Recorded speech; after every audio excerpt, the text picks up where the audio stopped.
Christian Audio, a division of Recorded Books, presents A Water Lily Among the Wildflowers. Hope and Truth for Moms After Pregnancy Loss. By Rachel Dickey. Narrated by Larsen. Introduction. July 16th, 2018. It was a special day. My husband and I had just dropped off our two boys with my father-in-law, and were on our way to our scheduled 18-week ultrasound to find out the gender that we had been very eagerly waiting for of our third baby.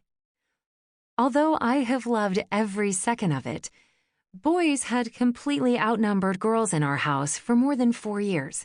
Trucks, tractors, dinosaurs, superheroes, and a lot of dirt had taken over my life. And I wondered if this baby might change things up a little bit. At this point, our dog and I had been the only girls in the house, and I think even she was hoping to have a little estrogen added to the mix, possibly meaning fewer wrestling matches for her from at least one of the kiddos.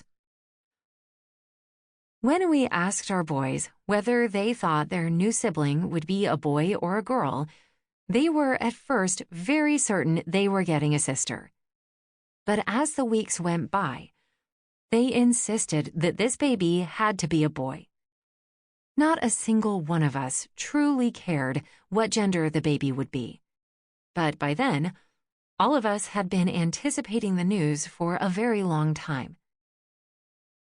As we drove to the appointment together, I looked out the window, daydreaming about the newest member of our family, who we were about to get to know a little bit better.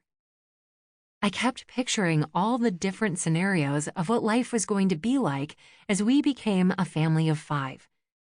How much fun life with 3 boys would be, and that I should probably start a separate bank account just for food and emergency room bills. Or possibly how I should be preparing myself for the amount of pink that would consume our house if we had a girl, and face the fact that I was going to have to comb at least one of my children's hair every day. My daydreaming was interrupted as we pulled up to the OB/GYN office. This was the same office I had been to for the last 4 years. The same one that cared and provided for me during my last 2 pregnancies, and the same one where we learned the gender of our other babies. It had become a special place for us. Our conversations with the staff had become more than just the usual check-in mantra. They knew each of us by name and asked about specific details of each of our lives.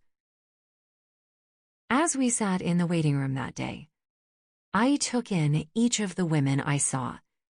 Some were there by themselves, and I wondered if this was their first pregnancy, or if they had other children elsewhere. Others were there with their families, and I saw the challenge of trying to keep little ones entertained in a quiet waiting room, a challenge I was very familiar with. But it also reminded me that soon I would be balancing 3, and waiting rooms were going to once again look very different. As they called our name, I felt my stomach flip around with a combination of both nervousness and excitement.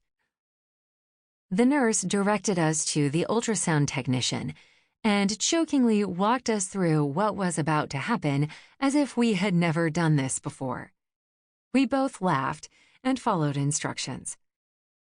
We explained that we had a gender reveal party scheduled in a few days and would like for her to write boy or girl on a piece of paper and put it in an envelope for us so that we could find out together later. Austin and I have always discovered the gender together first, before having friends and family over and revealing it to them in some sort of fun way. It has always been a special moment for just the 2 of us, a moment to celebrate, cry happy tears, anticipate. Sample complete. Ready to continue?